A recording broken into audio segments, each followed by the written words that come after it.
देश भर में गरीबों को अपना घर देने का बहुत बड़ा अभियान चल रहा है। प्रधानमंत्री आवास योजना के तहत पूरे देश में 1.25 करोड़ से अधिक गरीब बेघर परिवारों के लिए अपने घर बना करके उनको चाबी दे दी गई है। उत्तर प्रदेश में 6 चरण के चुनाव होने के बाद स्थितियां लगभग साफ हो चुकी हैं। तमाम सेफोलॉजिस्ट समाजवादी पार्टी के सरकार बनाने की भविष्यवाणी जरूर कर रहे हैं, लेकिन चुनावों में वोटिंग का ट्रेंड कुछ और भी कह रहा है।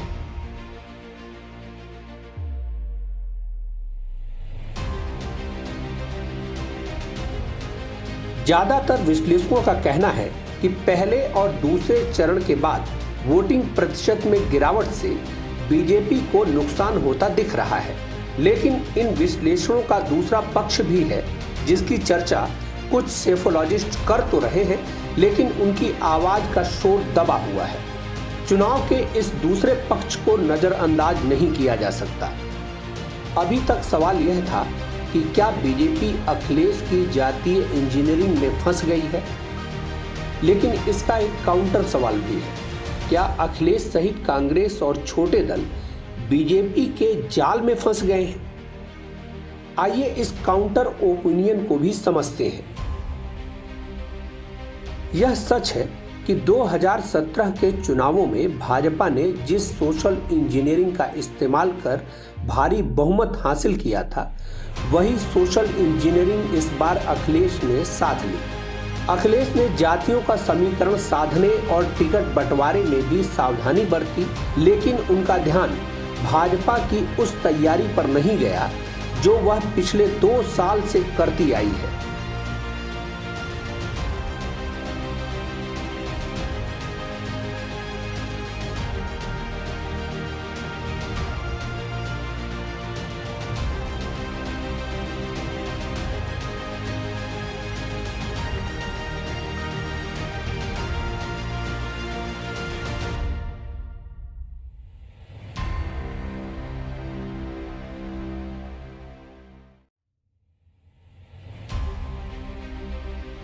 असल में भाजपा 2020 में कोविड के पहले लॉकडाउन में ही आपदा के बीच अवसर तलाश कर रही थी। अखिलेश को यह मालूम नहीं चला कि उनके जातीय समीकरण से इतर एक बहुत बड़ा वर्ग भाजपा के उन लाभार्थियों का भी है जिन्हें आवास और मुफ्त राशन दिया जा रहा है।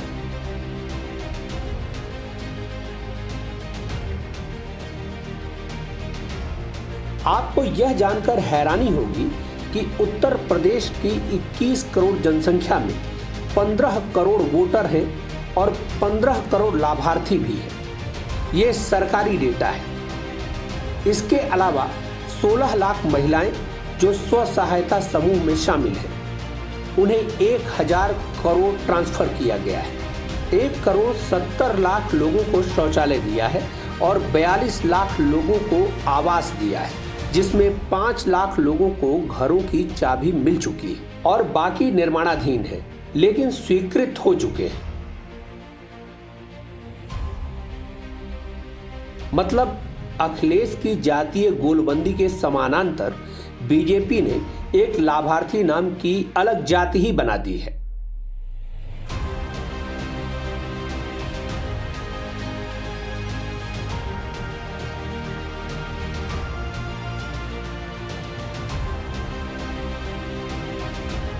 पश्चिमी यूपी में पहले और दूसरे चरण के चुनाव में लाभार्थियों का फैक्टर उतना मजबूत नहीं था, क्योंकि पहला चरण किसान आंदोलन से प्रभावित था और दूसरे चरण में मुस्लिम वोटर्स की तादाद अधिक होने के कारण भाजपा को सीटों का नुकसान जरूर हुआ। लेकिन उसके बाद के तमाम चरणों में लाभार्थी एक फैक्टर है जिसने बीजेपी को वोट किया है। इस बात पर समाजवादी पार्टी ने भले ही गौर न किया हो, लेकिन आंकड़े भाजपा के पक्ष में जा रहे हैं।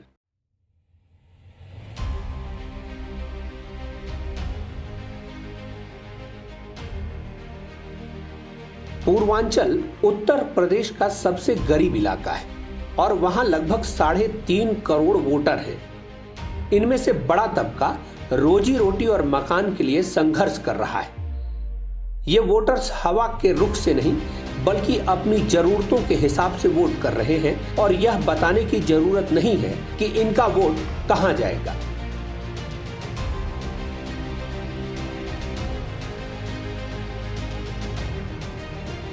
तो इस गणित को आप ठीक से समझिए। यूपी में 21 करोड़ की आबादी में 15 करोड़ वोटर्स हैं, जिनमें लगभग 9 करोड़ लोगों ने मतदान किया है और जिस पार्टी को 2.5 करोड़ वोट चले गए वह सरकार बना सकती है। इस हिसाब से देखा जाए तो सारे चुनावी परिदृश्य में भाजपा को जितना कमजोर आंका जा रहा था वह उतनी कमजोर नहीं है।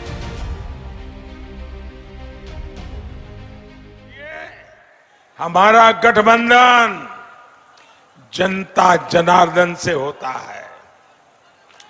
भाजपा का गठबंधन उन लाखों लाख गरीब, दलित, पिछड़े भाई बहनों से है जिनको इस कोरोना काल में हमने भूखे पेट सोने नहीं दिया।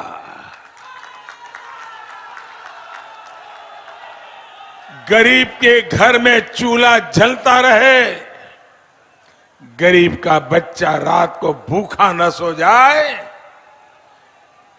इसलिए पिछले 2 साल से हम मुफ्त राशन सुनिश्चित कर रहे हैं। भाजपा का गठबंधन चंदौली के हर नागरिक से है जिसके जीवन की हमें चिंता थी, जिसे हमने कोरोना का मुफ्त टीका लगाया, सबको लगाया, तेजी से लगाया। आपका टीका लगाया क्या?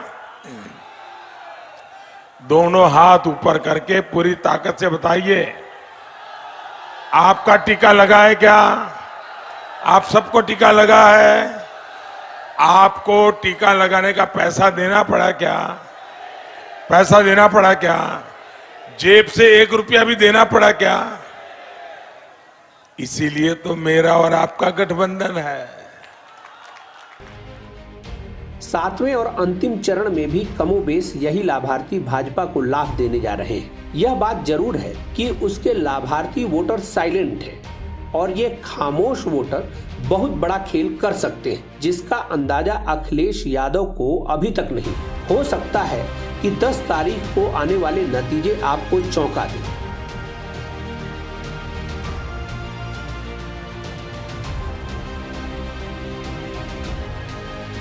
यूपी चुनाव के लाभार्थी पक्ष पर आपकी क्या राय है, हमें कमेंट बॉक्स में जरूर बताएं और चैनल को सब्सक्राइब करें ताकि हमारी स्वतंत्र पत्रकारिता को मजबूती मिल सके।